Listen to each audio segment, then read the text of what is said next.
Fala, galera! Professor Diógenes aqui com vocês. Mais uma vez, sala de multimeios e a gente nesse movimento inaugural. Projeto Vida, itinerários formativos, não é isso?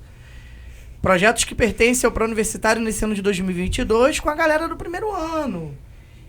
E na culminância do nosso Projeto Vida, a gente teve aí um desafio. Os alunos e alunas fizeram escolhas de trabalhos a serem desenvolvidos, mais diversificados possíveis, né? A gente tem aí teatro, a gente tem aí exposição fotográfica, a gente tem aí curta-metragem. E tivemos muitas delas que quiseram viver a experiência do podcast nessa sala bem legal. E aqui, no trabalho, elas escolheram fazer uma entrevista com um professor que elas se identificasse, que no caso sou eu, vai vendo. E por isso que eu estou aqui. Mas quem são elas? Esta é a pergunta. Apresentem-se, meninas. Eu sou Ana Letícia, sou da primeira série A e faço parte do itinerário de Ciências Humanas. Eu sou Maria Eduarda, faço parte do primeiro ano A e também faço itinerário de Ciências Humanas. Eu sou a Eduarda e todos nós somos do mesmo grupo. Vai vendo. Isso aqui elas já ensaiaram umas 10 vezes, entendeu? Elas são demais, elas são sensacionais. Mas vamos lá, quer dizer que o professor Diógenes foi escolhido para ser o professor que vocês querem entrevistar, né? E estou aqui. Sim. Vocês podem primeiro me responder uma pergunta? Claro. Muito bem. Como é que foi essa experiência de pensar um questionário, elaborar pergunta, chegar a uma conclusão? Começa aí, Letícia, fala aí, como é que foi? Elas te deram muito trabalho? Sim, muito. Mentira. Foi bem difícil porque esse assunto é um pouco complicado, né? E foi complicado de montar, mas nós conseguimos, isso que importa. Vai. É porque primeiro a gente tem que entender sobre o que a gente vai perguntar para depois perguntar e saber perguntas além daquela. Entender o tema foi bem difícil, porque assim, não era algo que a gente estava acostumada, foi algo diferente, até porque a gente não está acostumado com professor, como essa posição de ser professor ou de um ensino incluso. Sim, e outra, né? A gente está no cotidiano vendo matérias, conteúdos, exercícios, e a gente passa para falar sobre vida, carreira, e conversar com a pessoa, o que perguntar, o que dá para perguntar, o que cabe, né? Isso tudo é um processo que é bem diferente. E aí uma das ideias do projeto de vida, uma das ideias do itinerário, dá protagonismo, permitir que a gente vivencie experiências, né, que saiam da rotina, desenvolver habilidades, a gente está aqui se olhando, ouvindo, falando, usando tecnologia, e vai ficar aí com um materialzinho bem legal. Então eu estou aqui para responder, vamos lá, o que eu puder colaborar para a partir da minha trajetória, ajudar na experiência de vida, no projeto de vida, nos debates da galera, farei. Manda ver. Então, o objetivo do nosso trabalho é o questionamento de como saber lidar com o desafio de um aprendizado includente. E a Maria Eduarda vai começar introduzindo. Tá bom. Você sempre trabalhou com filosofia e sociologia, né? Nas escolas e universidades? Ou só escolas? Vamos lá. Na verdade, eu sou formado em História, né, na Universidade do Estado do Rio de Janeiro, 97 a 2000, um pouquinho antigo, né? Vocês não eram nem nascidos. E muito antes de sair da faculdade, eu já comecei a dar aula por necessidade. Precisava financeiramente para me bancar. E dava aula de História. Até apareceu uma aula de Geografia ou outra, numa escola particular, de onde minha família né, vivia, e eu peguei.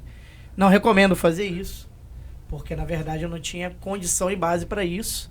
Mas muito novo, queria pegar para entrar no mercado, e acabei que a partir daí que entrei, fui indicado para outros lugares. Filosofia apareceu muito depois, cara. Filosofia apareceu mais ou menos uns 10 anos depois, quando começou a surgir a necessidade de trabalhar filosofia no ensino médio, porque na época, no início não tinha. Eu não estudei filosofia na escola, por exemplo, né? Eu só tive... Olha que loucura que eu vou falar para vocês.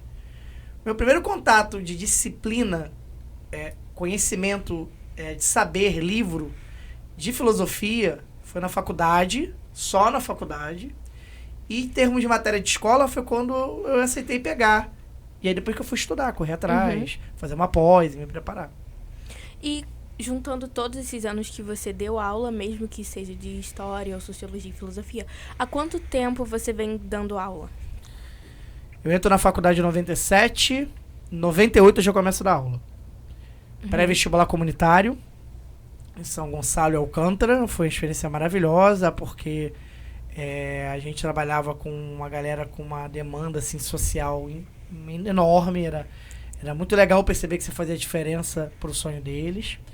E sempre você tinha que preparar 2, 3 aulas, porque acabava tendo falta dos colegas.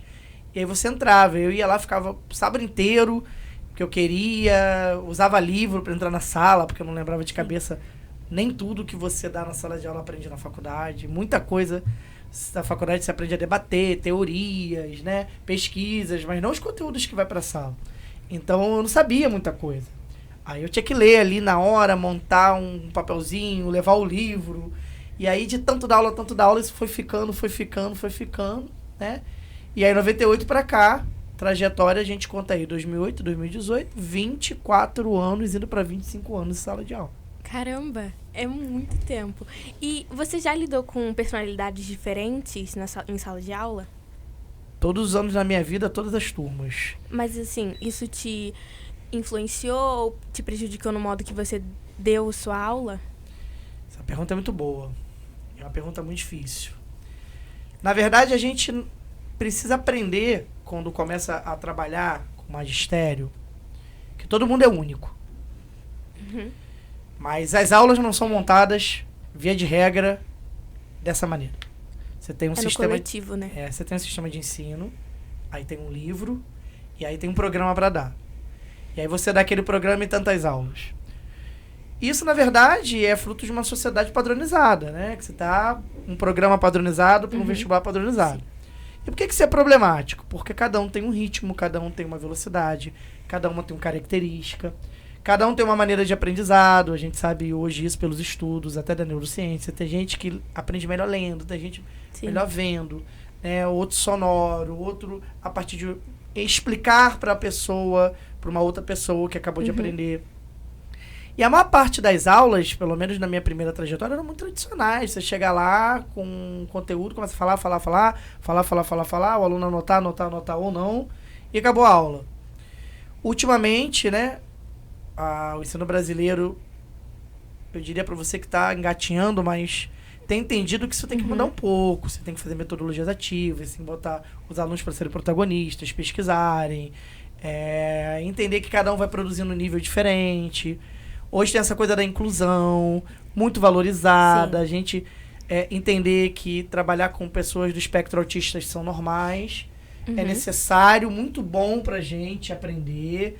E que se até agora a gente não percebeu que isso tudo existe, é porque a gente está muito fora da casinha, assim, em relação a tudo. Mas a gente não foi formado para isso. A faculdade não ensinou Libras. A faculdade não ensinou a trabalhar com déficit de aprendizagem, TDAH, TOD, autismo, que é uma coisa assim mais complexo no sentido do conhecimento que você tem que ter. Então, no final, você fica muito incapaz mesmo, incapaz. Você está lá dando aula para um neurotípico. E eu, ultimamente, tenho tido uma discussão que é a seguinte: será que alguém é neurotípico de verdade? Será que existe isso? Será que a gente, na verdade, tem individualidades e algumas individualidades estão mais perto do padrão e se adaptam mais ao padrão, mas também tem muitas diferenças. Então, às vezes é muito frustrante, sabe? Saber que você está fazendo o mínimo, do mínimo, porque o sistema gira de uma maneira. Sim, verdade. Agora a Eduarda vai dar prosseguimento às nossas perguntas. Eu gostaria de perguntar se você já teve alguma dificuldade para lidar com alguém específico e tentar incluir essa pessoa durante suas aulas.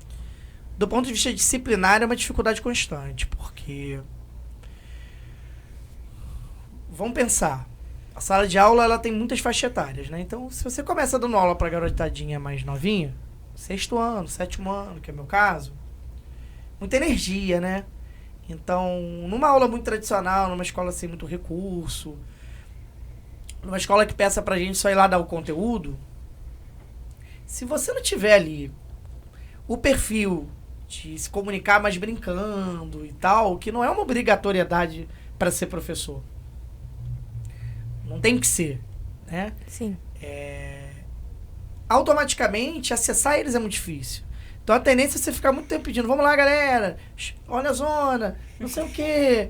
E é enxugar gelo, porque eles têm muita energia. E imagina ficar 2 horas assistindo uma aula, anotando ali São no jeitos caderno. diferentes de lidar com turmas diferentes, É né? muito complicado. Para os mais velhos, aí são vários outros processos, que é a questão das questões emocionais. Você vê que tem uma galera ali que não tá legal, não tá ali de coração, tá passando por problema, questões de aceitação, realidade financeira, pode passar por muitas coisas, né?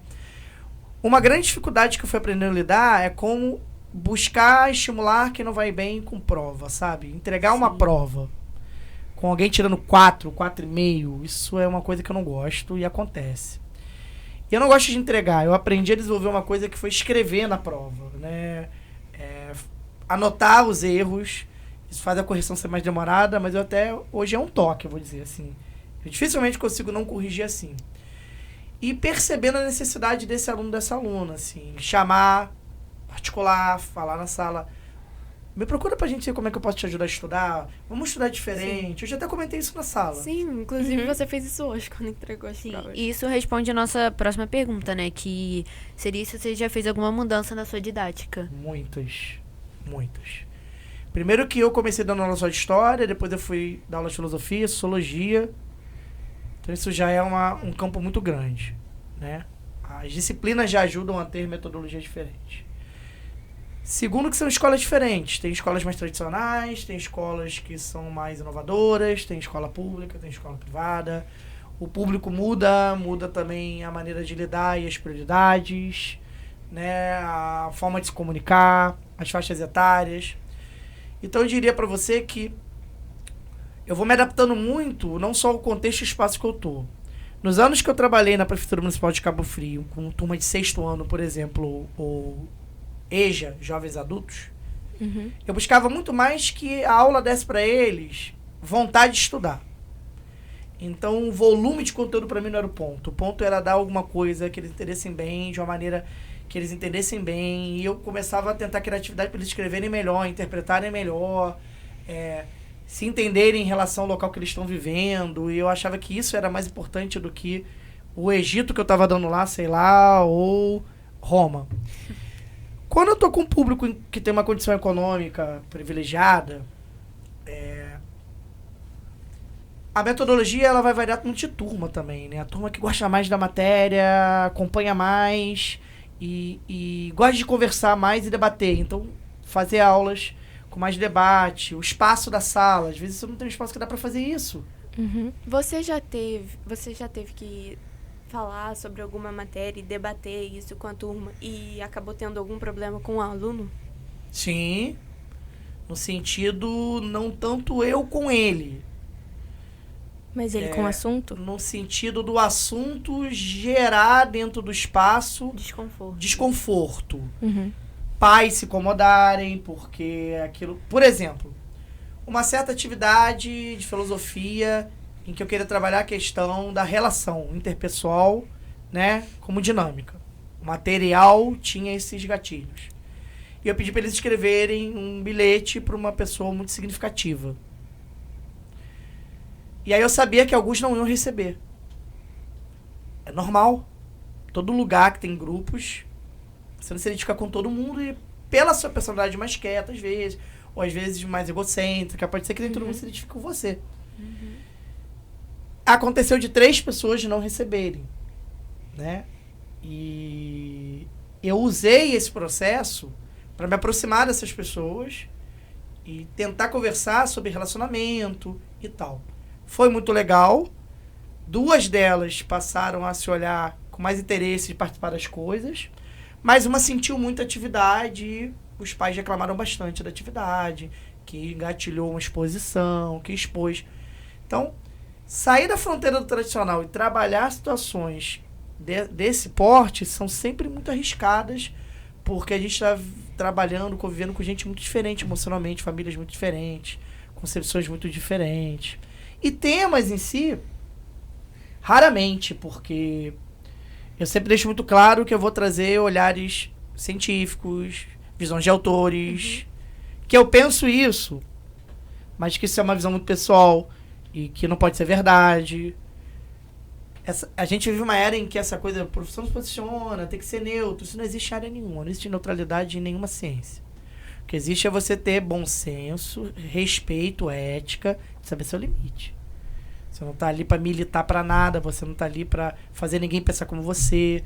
Você está ali para trazer caminhos que aquela área tem de pesquisa e fazer reflexões junto aos alunos que vão produzindo essas reflexões por conta própria. Mas com os mais novos é muito importante tomar bastante cuidado com isso, porque o nível de influência acaba sendo muito grande, né? Então, cada turma, um processo. Sim. E alguma vez você já deixou passar despercebido algum aluno que estava sentindo alguma coisa dentro dele mesmo, que estava se sentindo mal? Alguma vez você já deixou um aluno passar despercebido, assim, na sua aula? Estava incomodando ele, mas depois você foi se tocar e você se sentiu mal por isso, alguma coisa assim? Um pouco assim. Já teve gatilhos, uma aula, tem um tempinho, 2018, 2019, uma escola que eu trabalho, que o tema era sobre... Qual era o tema? Era o tema de sociologia, que falava sobre loucura, saúde mental. E eu fiz uma reflexão com ele sobre a força da indústria química. Como na sociedade moderna se medica muito.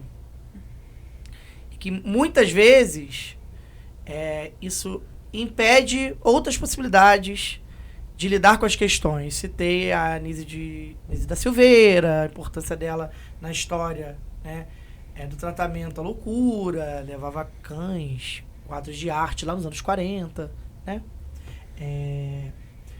Uma aluna específica fazia tratamento, e a leitura que ela entendeu é que tomar remédio era uma bobeira. No final do ano, eu fiz uma avaliação com eles diferente, onde eles escolhiam alguma coisa para fazer, que podia ser escrever ou gravar. E ela gravou, tipo um podcast, falando sobre a decepção dela com o professor numa aula. E era exatamente a minha aula. E eu achei muito incrível, primeira coragem, a maneira como isso fica. Quer dizer, a intenção de você produzir uma coisa nem sempre vai ser entendida por todo mundo e nem sempre vai chegar a todo mundo do mesmo jeito. Então, isso faz a gente reaprender a maneira de falar, conduzir, tomar cuidado. Mas, ao mesmo tempo, não abrir mão, porque senão você vai ser um repetidor de conteúdo de livro e nada mais. A gente tem que tomar cuidado com a maneira de se comunicar e entender que as pessoas são diferentes, muito diferentes. Os interesses diferentes, os gatilhos são diferentes. Esse foi um exemplo muito específico que eu lembrei, tá? Mas é, sim, uma coisa que acontece. Pode acontecer, sim. Sim, era realmente esse ponto que a gente queria chegar, que são as personalidades diferentes na sala, que a gente tem que saber lidar com cada uma, porque às vezes se a gente fala algo, aquilo afeta na pessoa e a gente não sabe a importância que tem pra pessoa. O que você quer falar nem sempre é levado do jeito que você disse. Às vezes a pessoa entende de uma forma diferente e ela se ofende. Sim, e outra, as matérias de humanas, sobretudo filosofia e sociologia, tem muito isso. Você vai fazer uma discussão, por exemplo, do Ernest Cassirer sobre o animal simbólico e vai falar sobre a importância de um símbolo religioso para um grupo social, mas que aquilo para outro grupo social significa o contrário. Isso é estatístico, isso é conhecimento científico. Mas se alguém é daquela área religiosa, pode entender o quê? Pô, tá falando que a minha religião faz mal a alguém? Então, mas isso é inerente também a determinadas leituras, conceitos, proposições, e pertence àquilo ali. Também é um processo de você, como professor, amadurecer sua turma e falar, galera, o autor tá trabalhando nisso, a gente não tem que concordar, mas precisa identificar isso acontece. Algumas pessoas entendem essas coisas desse jeito, né? É isso. Mas eu acho que humanas... Filosofia produz muito isso. Eu não sei se vocês já sentiram isso nas aulas, se algum tipo de fala chegou assim pra vocês com esse tipo de não concordância e de incômodo, mas não é muita subjetividade não, é a própria essência da matéria e do que você está propondo ali com o debate que você está fazendo. Sim, eu acho que não concordância sempre tem, né? Porque nós temos opiniões divergentes, mas tudo tem um limite, né? Até o limite que aquilo começa a te afetar. Então, comigo nunca ocorreu de alguém me afetar. Mas, às vezes, com alguém até pode ter ocorrido e aquela pessoa guardou. Por isso que a gente tem que ter muito cuidado mesmo. Sim, sim. Apesar de que são vários alunos e várias famílias diferentes. São maneiras de criação completamente diferentes. Sim. E é muito difícil você falar de um tema que não vai ofender uma pessoa e que vai deixar todo mundo legal com aquilo. Porque normalmente é delicado, é de criação, como a Duda disse. Você precisa ter um cuidado sistêmico, curricular, sabe? Então, você tem um livro lá, um sistema de ensino. Esse livro está colocando ali para a gente discutir sobre a natureza humana para os autores.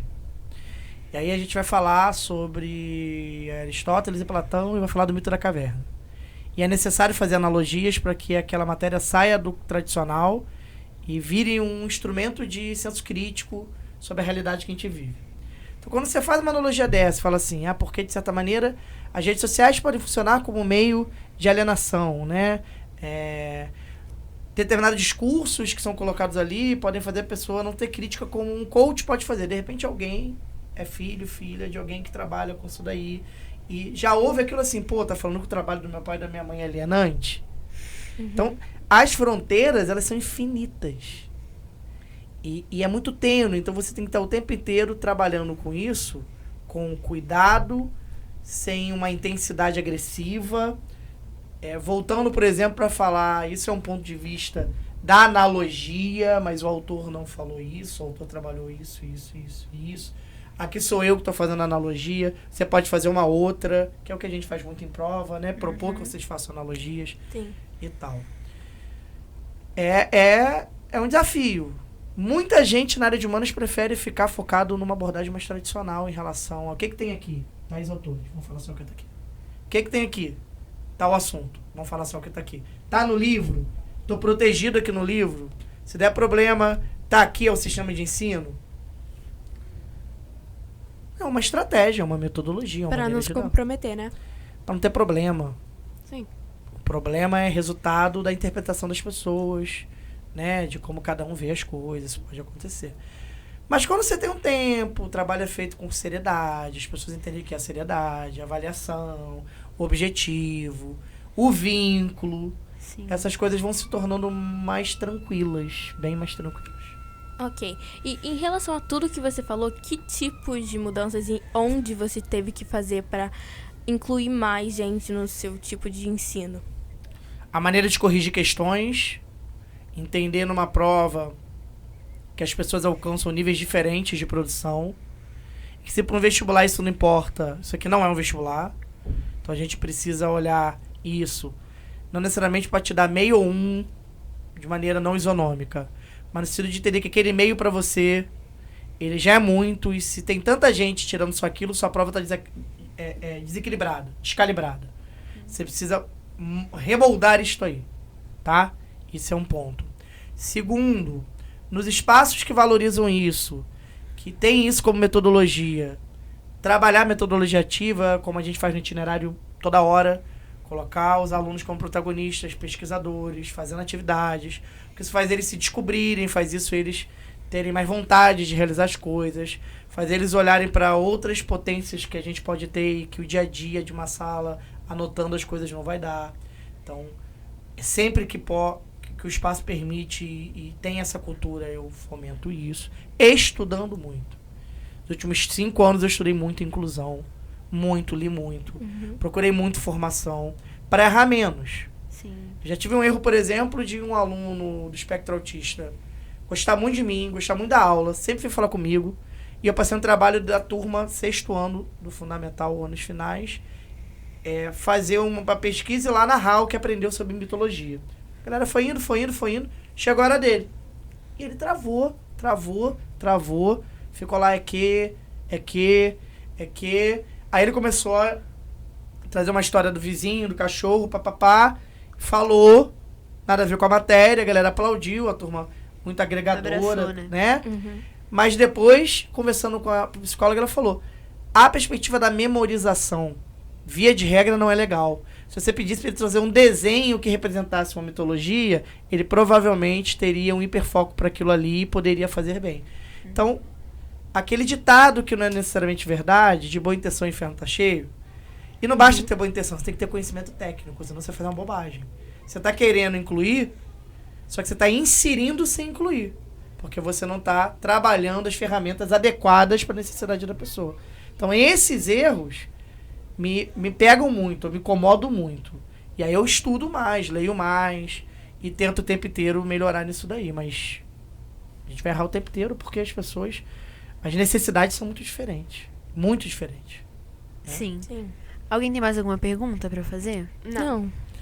Eu vou dar um exemplo de uma atitude não includente hoje. Você vê como é que é a necessidade de revisar o tempo inteiro?